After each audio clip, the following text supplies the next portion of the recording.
Hey everyone, if Kapwing is not working properly, whether the website won't load, videos won't export, files won't upload, or the editor keeps freezing, don't worry.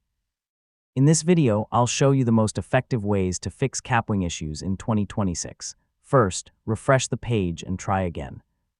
Temporary glitches can sometimes prevent Kapwing from loading or functioning correctly. Next, check your internet connection.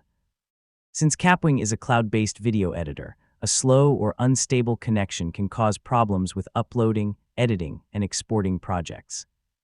Another common fix is signing out of your Kapwing account and signing back in. This can refresh your session and resolve temporary account-related issues. Make sure you're using the latest version of your browser. Outdated browsers can cause compatibility problems and prevent certain Kapwing features from working properly.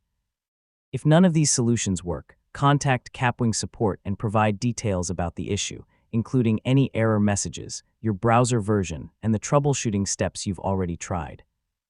And that's how to fix Kapwing not working problems in 2026.